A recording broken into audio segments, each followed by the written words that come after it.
DD किसान, बदलते भारत की शान।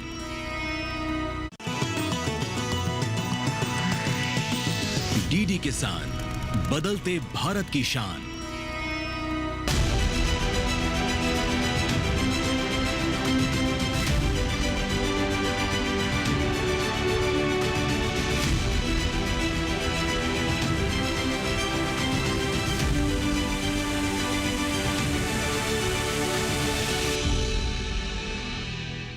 नमस्कार, दूरदर्शन किसान में आपका स्वागत है। मैं हूं सुरेश वंचंदा और आप देख रहे हैं अपना पसंदीदा प्रोग्राम अपना कमोडिटी एक्सपर्ट।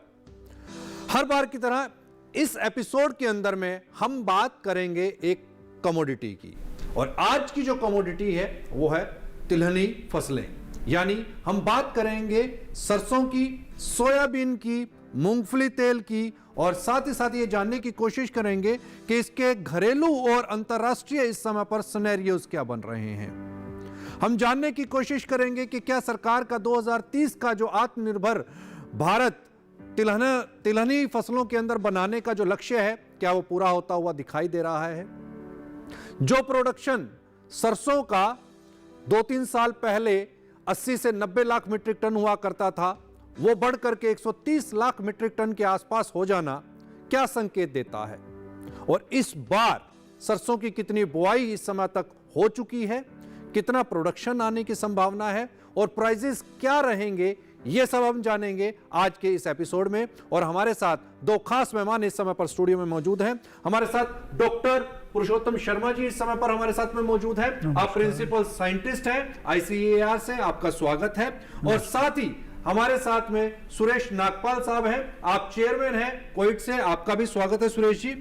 सुरेश जी, चूंकि आप बाजार के अंदर में हैं और हर एक चीज की जो धुरी है वो अर्थ से चलती है, यानी कि मूल्य।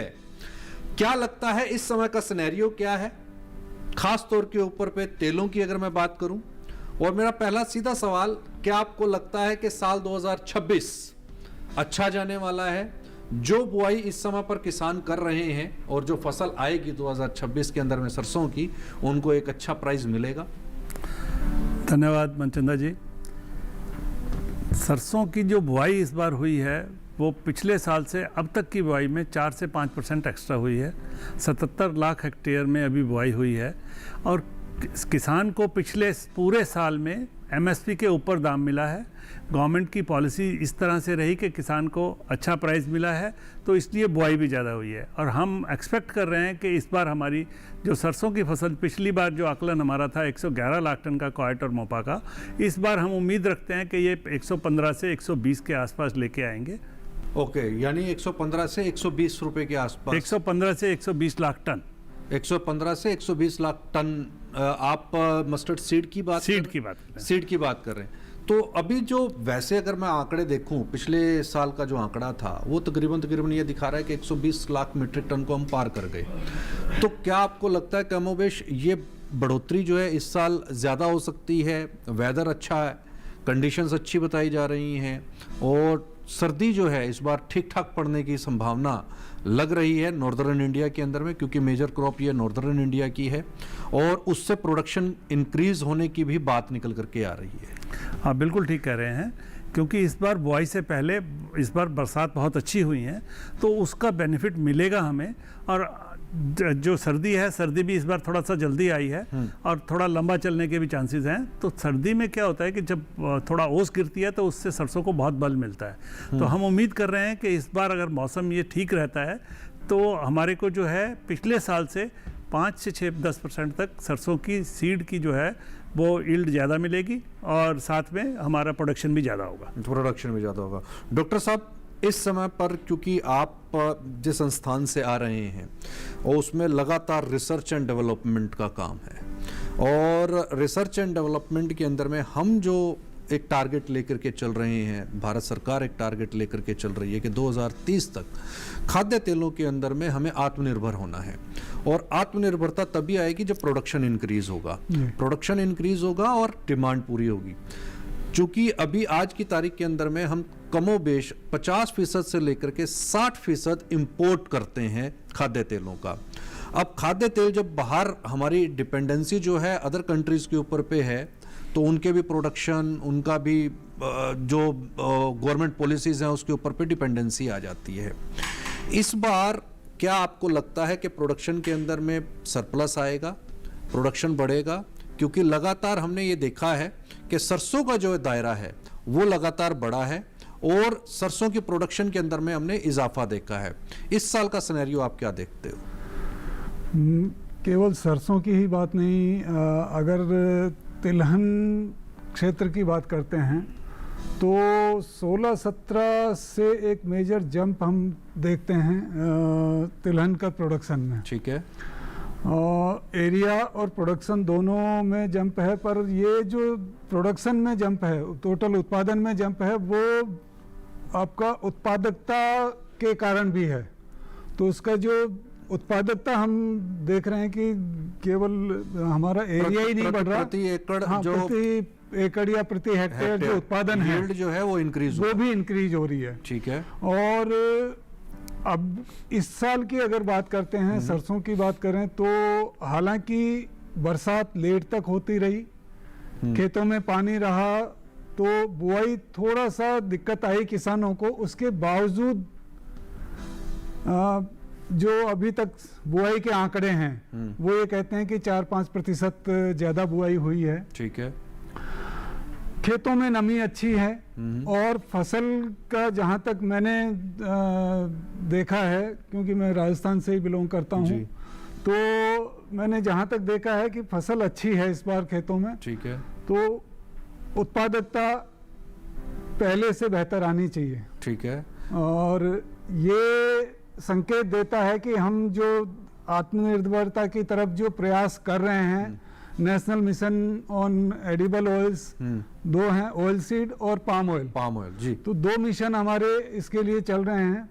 और उसमें भी अगर देखें तो हमने जो टारगेट बनाया है कि जो ऑयल सीड प्रोडक्शन है हमारा, अभी हम 40 के आसपास था, पिछले साल 42 मिलियन टन हमारा प्रोडक्शन रहा ऑयल सीड का। वो बढ़ा के 30-31 तक हम टारगेट ले रहे हैं कि ये 70 मिलियन टन तक हम पहुंचा पाएं। और ये जो अभी रबी की सोइंग है, जो प्रोग्रेस है अब तक की, वो यही दर्शाता है कि हाँ, हम उस तरफ आगे बढ़ रहे हैं। और वक्त हो गया यहाँ पर एक ब्रेक का। ब्रेक के तुरंत बाद लौटेंगे, जानने की कोशिश करेंगे कि जो 2026 के फॉरवर्ड कॉन्ट्रैक्ट्स हुए हैं सोया ऑयल को लेकर के अमेरिका के साथ, उसका कितना इंपैक्ट भारतीय खाद्य तेल बाजार के ऊपर पे दिखाई देगा। बेमौसम बारिश, आंधी और तूफान की चिंता भूल जाओ, फसल बीमा कराओ, सुरक्षा कवच पाओ। प्राकृतिक आपदा हो या कोई दुर्घटना, उसकी चिंता से भी मुक्ति पाओ। पीएम फसल बीमा योजना से करीब 2 लाख करोड़ रुपए क्लेम के रूप में किसानों को मिले। मैं 15-20 वर्षों से खेती कर रहा हूँ। मेरे पास 3 हेक्टेयर लगभग जमीन है। प्रधानमंत्री फसल बीमा हमें आर्थिक मदद करती है। हमें 23-24 में खरीफ की फसल में 48,900 रुपए मिला। हमारे जो संपर्की किसान हैं, मैं उनको समझाऊंगा, बताऊंगा, जैसे मुझे सहायता प्राप्त हुई है ऐसे अन्य लोगों को भी हो। रबी फसल बीमा के लिए शीघ्र पंजीकरण कराएं। बैंक शाखा, बीमा कंपनी, कृषि ऋण समिति, जन सेवा केंद्र से संपर्क करें। फसल बीमा से संबंधित जानकारी के लिए हेल्पलाइन नंबर 14447 पर कॉल करें। फसल बीमा कराओ, सुरक्षा कवच पाओ।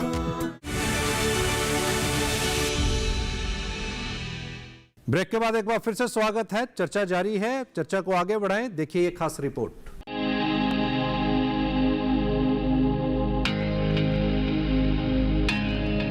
वनस्पति तेल उत्पादन में भारत दुनिया के चंद बड़े देशों में शामिल है और कृषि अर्थव्यवस्था में इसका महत्वपूर्ण योगदान है।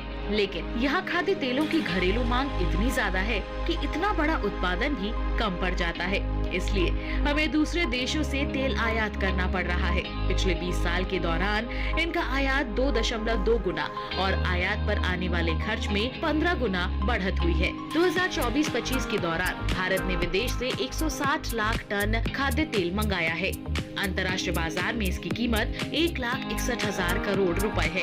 आयातित वनस्पति तेल में सबसे बड़ा हिस्सा पाम ऑयल का है। सरकार बेतहाशा आयात की इस समस्या से बचने के लिए पाम की बागवानी को बढ़ावा दे रही है। अब इसके नतीजे भी सामने आ रहे हैं। 2019-20 में जहां सिर्फ 27,000 टन पाम ऑयल का उत्पादन हुआ था, वहीं 2025-26 के दौरान ये बढ़कर 11,20,000 टन तक पहुंच सकता है। आगे इसके और भी बढ़ने की संभावना है, क्योंकि देश में 28 लाख हेक्टेयर क्षेत्र पाम उगाने के लिए अनुकूल है और अभी तक केवल 3.70 लाख हेक्टेयर पर ही इसकी बागवानी हो पा रही है। वैसे भारत भी जरूरत के हिसाब से तिलहनी उत्पादों का निर्यात कर रहा है। वित्त वर्ष 2023-24 के दौरान ये निर्यात 5.44 मिलियन टन रहा। इसमें माइनर ऑयल के अलावा तिलहनी फसलें और खली भी शामिल है। जहां तक वनस्पति तेल की प्रोसेसिंग का सवाल है, तो मुख्य रूप से इसके 2 चरण होते हैं। पहला है दानों से या पौधे के किसी और भाग से तेल को निकालना और दूसरा है रिफाइंड के जरिए उसकी अशुद्धियों को हटाना।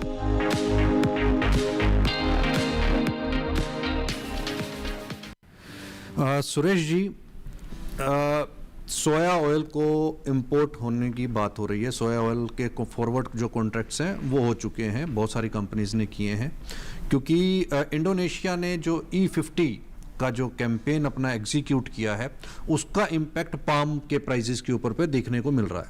इसकी वजह से चूंकि सोया ऑयल कमोबेश पाम से सस्ता पड़ रहा था, इसलिए भारत के जो कॉरपोरेट्स हैं, जो इंपोर्टर्स हैं, उन्होंने सोया ऑयल की तरफ अपने आप को शिफ्ट किया है। 1.5 लाख मीट्रिक टन के हिसाब से प्रति माह अप्रैल 2026 से और तकरीबन जुलाई 2026 तक के ये फॉरवर्ड कॉन्ट्रैक्ट्स हैं, 4 महीने के ये कॉन्ट्रैक्ट्स हैं। इसका कितना इम्पैक्ट आप प्राइजेस के ऊपर पे देखते हो? एक दूसरा सबसे इंपॉर्टेंट चीज़, क्योंकि हम तेल मैक्सिमम इंपोर्ट कर रहे हैं, हमारा 60% ऑयल जो है वो इंपोर्ट हो रहा है, और डॉलर और रुपये की जो इक्वेशन है उसका कितना इम्पैक्ट आप देखते हो? सुरेश जी, जहाँ तक इसकी बात है कि हमारा आज की डेट में हम 3.5 लाख से 4 लाख टन पर मंथ सोया इंपोर्ट करते हैं जी। जो ये सौदों की आप बात कर रहे हैं, ये अमेरिका से, यूएस से सौदों की बात चल रही है, और जो भी कॉन्ट्रैक्ट्स हुए हैं, अभी कुछ हुए हैं, कुछ होने वाले हैं, तो इसका जो अगर हम 4 लाख टन मंगा रहे हैं, 3.5 लाख टन मंगा रहे हैं, तो वो 1.5 लाख कम होगा, तो दूसरे जो अर्जेंटीना, ब्राज़ील से जो आता है वो अपने आप कम हो जाएगा। तो कहीं ना कहीं हमारी जो कंजप्शन है 3.5-4 लाख टन की बाहर से सोया की है वो ही रहेगी। इसमें कोई बहुत बड़ी फ़र्क आने वाला नहीं है। डिपेंड करता है कि इसके ऊपर ड्यूटी स्ट्रक्चर क्या रहता है गवर्नमेंट का। अभी टैरिफ के बारे में बातचीत चल रही है और उसका भी आने वाले टाइम में वो पता चलेगा। जहाँ तक आप उसकी बात कर रहे हैं, दूसरा आपका क्वेश्चन था कि भाई डॉलर, जहाँ तक डॉलर, सर अभी आप देखिए पिछले 3 दिन में 3 रुपया बढ़ गया है, तो डॉलर का इम्पैक्ट तो हमारे को डायरेक्ट पड़ता है सर। जब जब डॉलर बढ़ेगा तो हमारे तेलों की प्राइस भी इंडिया में बढ़ेंगे, क्योंकि हम 60 से 65% इम्पोर्ट के ऊपर डिपेंड कर रहे हैं, तो डॉलर का तो इम्पैक्ट इसके ऊपर आएगा ही आएगा सर। और अभी पीछे रशिया से तकरीबन 20 लाख मीट्रिक टन के आसपास सनफ्लावर ऑयल भी इंपोर्ट हुआ है।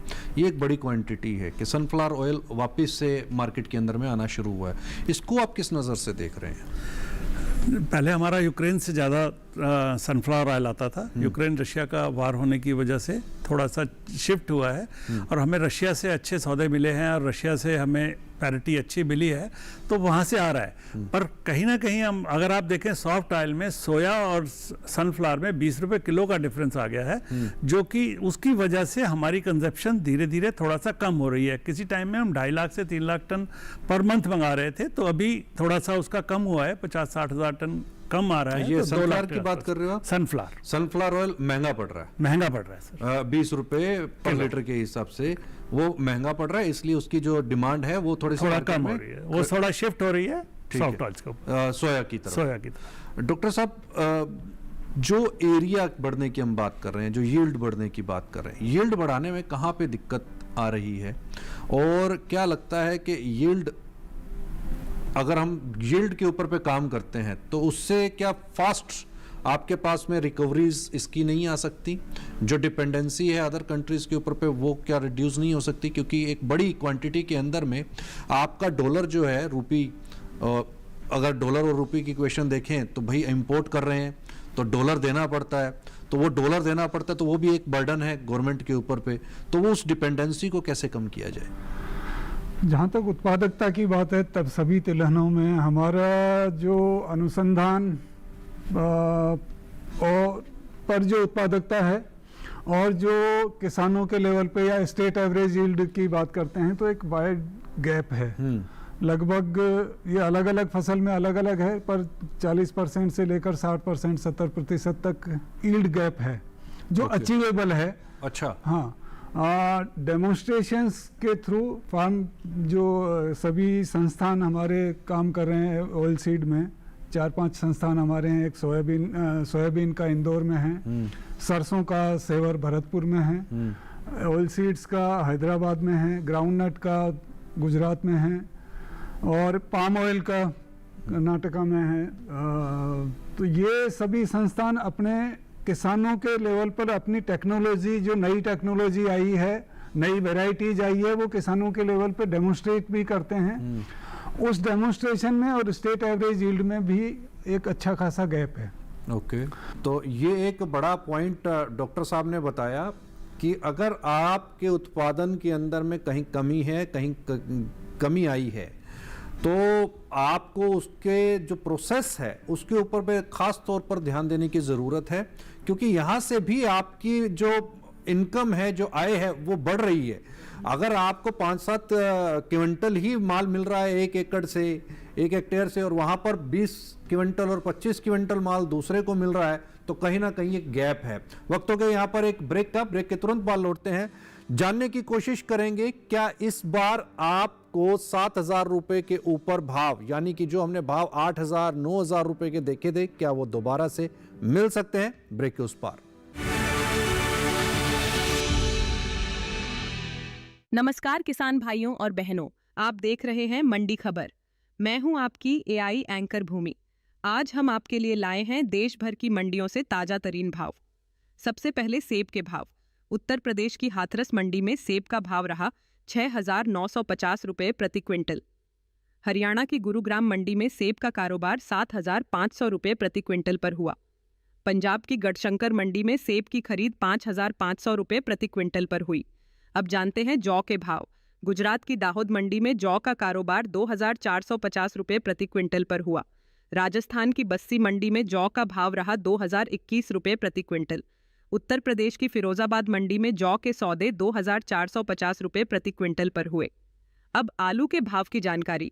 उत्तर प्रदेश की फतेहपुर मंडी में आलू का भाव रहा 800 रुपये प्रति क्विंटल।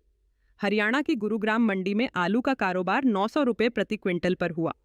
पंजाब की गढ़शंकर मंडी में आलू का भाव रहा 750 रुपये प्रति क्विंटल पर हुई। सभी भाव आवक और गुणवत्ता के अनुसार हैं। तो यह था आज का मंडी भाव। आप देखते रहिए डीडी किसान। धन्यवाद। ब्रेक के बाद एक बार फिर से स्वागत है। सुरेश जी, सरसों के भाव इस बार क्या लगता है वापस से किसानों को अच्छे मिलेंगे? 7,500 रुपये के ऊपर का भाव जाएगा, जो कि अभी 6,500, 7,000 रुपये के इर्द गिर्द घूम रहा है। क्या आपको लगता है कि इस बार सरसों की जिन्होंने खेती की है उनको प्राइजेस ठीक ठाक मिलेंगे? देखिए, सरकारों की स्कीम्स आई हैं कि भाई जितना आप मस्टर्ड पैदा करोगे हम प्रोक्योर करेंगे, हम परचेज करेंगे।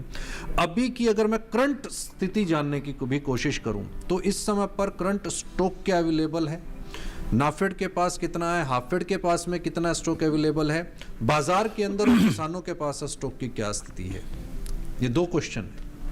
सुरेश जी, मैं पहले क्वेश्चन का जवाब देता हूं जी कि सरसों का भाव 7,500 मिलेगा, ये कहना तो बहुत अभी जल्दीबाजी होगी, क्योंकि गवर्नमेंट का जो एमएसपी है वो 6,200 रुपये है। ठीक है, पर ये हम समझ रहे हैं अभी पिछले 1 साल से आप देख रहे हैं कि पूरे साल गवर्नमेंट ने स्टार्टिंग में एमएसपी के ऊपर माल खरीदा, एमएसपी के ऊपर पिछले साल भी खरीदा, लेकिन भाव जो है मंडी में भी उसके बाद MSP के आसपास बिकने लगा और पूरे साल किसान को अच्छा प्राइस मिला है।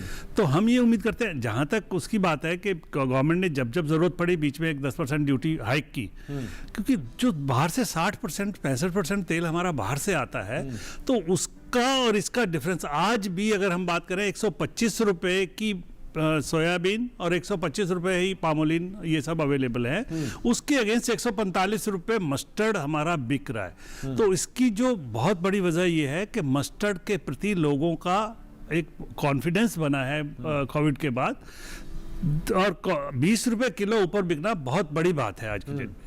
अगर हम इसका गैप बढ़ेगा तो थोड़ा सा दिक्कत आएगी। हमारे को इंपोर्टेड ऑयल्स के ऊपर थोड़ा सा गवर्नमेंट को जब ज़रूरत पड़ेगी, अभी आने वाले टाइम में जब वो होगा सीड की आना शुरू होगा, तो ड्यूटी 10% 15% बढ़ानी पड़ेगी। उसकी वजह तभी जाकर किसान को बहुत अच्छा भाव मिलेगा।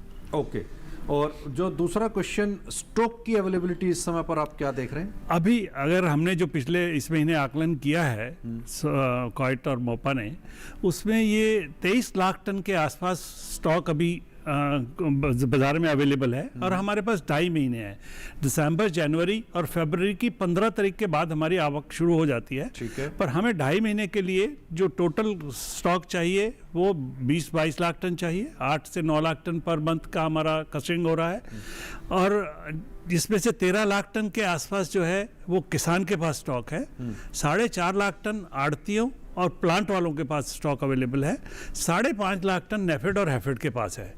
अगर हैफेड और नेफेड सरसों को अब धीरे धीरे रिलीज करेगी तो हमें कहीं भी सरसों का कोई शॉर्टेज देखने को नहीं मिलेगी। हमारी जितनी कंजप्शन है उतना स्टॉक हमारे पास अवेलेबल है, और हम बहुत अच्छे से इसको निकाल ले जाएंगे। यानी कि 23 से 1 लाख मीट्रिक टन के आसपास आप बता रहे हो कि ओवरऑल स्टॉक पाइपलाइंस के बीच के अंदर में है, और इतनी ही रिक्वायरमेंट है इतनी ही 3 महीने के लिए? जी कमोबेश इतनी रिक्वायरमेंट है, इतनी ही रिक्वायरमेंट। 15 फरवरी के बाद हमें सपोर्ट मिल जाएगा, अराइवल्स बनने लगेंगी। ओके, तो एक वहाँ से भी तेल आने लग जाएगा। ठीक है डॉक्टर साहब, DDGS, क्या आपको लगता है कि ये जो अभी हम इंक्रीमेंट देख रहे हैं, मस्टर्ड का जो एरिया दायरा जो बड़ा है, इसके पीछे सोयाबीन के जो फार्मर्स हैं क्या उनका शिफ्ट माने? क्योंकि DDGS ने मार्केट DOC का ख़राब किया है। पोल्ट्री फार्म्स के बीच के अंदर में जो पहले DDGS की जो डिमांड निकल करके आती थी, तो उसके लिए सोयाबीन के फार्मर्स को ठीक ठाक प्राइस मिलते थे और सोयाबीन की डिमांड भी ठीक ठाक थी।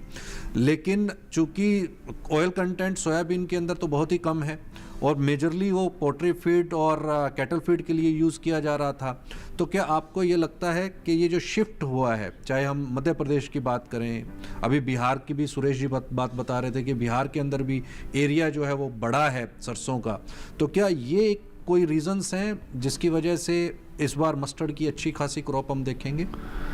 देखिए, किसानों का झुकाव कब होता है किसी भी क्रॉप की तरफ, जब उसको अच्छे दाम मिलते हैं, और तिलहनों में खासकर ये देखा गया है कि किसी साल बहुत अच्छा भाव मिला और किसानों ने जोरदार उसकी तरफ रुख किया, एरिया बढ़ाया, अगले साल फिर क्रॉप का भाव डाउन हुआ। ये एक कोबवेब साइकिल तिलहन में खासकर आपको देखने को मिलेगा। हमारा ये जो आप 7,000 या 8,000 की बात कर रहे हैं, 7,000 पहुंचेगा या 7,000 क्रॉस करेगा, हमारा एक अलग ही प्रयास रहता है। हाँ। वो प्रयास ये रहता है कि एक किसान 10 क्विंटल या 8 क्विंटल सरसों ले रहा है प्रति हेक्टेयर, और एक किसान 15 क्विंटल या 18 क्विंटल ले रहा है प्रति हेक्टेयर। अगर 10 क्विंटल लेने वाला आप भाव 7,000 का 7200 भी कर दूं तो कितना फर्क पड़ेगा। पर अगर वो 18 क्विंटल अगर उसकी उत्पादकता को पहुंचा दें या 15 क्विंटल पहुंचा दें, तो आपका 7,000 का अगर 6,800 भी हो जाएगा, बिल्कुल, तो उसको कुल जो मुनाफा होगा या उसका प्रॉफिट मार्जिन होगा वो उसका ज़्यादा होगा। राइट, और ये जो सिचुएशन है ये किसान के लिए भी फायदेमंद है और ये कंज्यूमर के लिए भी फायदेमंद है। ये इंडस्ट्री, कंज्यूमर सभी के लिए, पूरी इकोसिस्टम के लिए। और दूसरी चीज ये इंटरनेशनल कम्पिटिटिवनेस के लिए भी हमारा जो है बिल्कुल कि जब हमारे प्रोडक्ट इंटरनेशनली कम्पिटिटिव होगा तभी हम आइदर एक्सपोर्ट की बात करें या इंपोर्ट कम करने की बात करें, बिल्कुल ठीक बात है, तो वो तभी हो पाएगा। बिल्कुल निश्चित तौर के ऊपर पे वो तभी हो पाएगा संभव।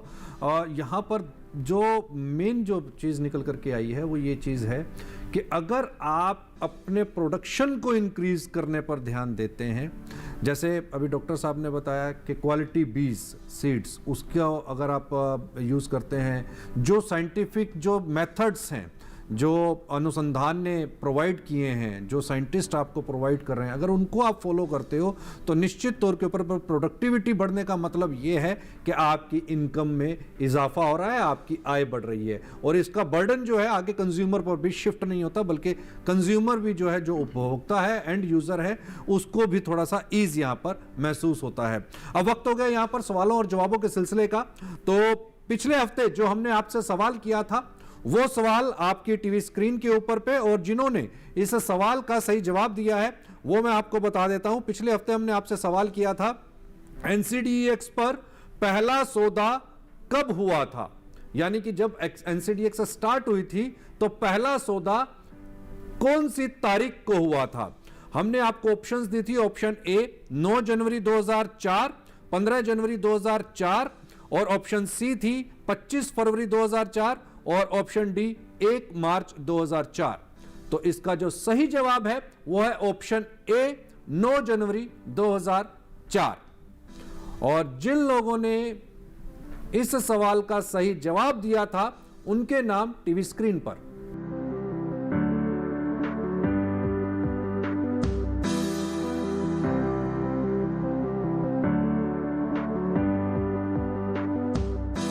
और आज बारी आज के एपिसोड के सवाल की।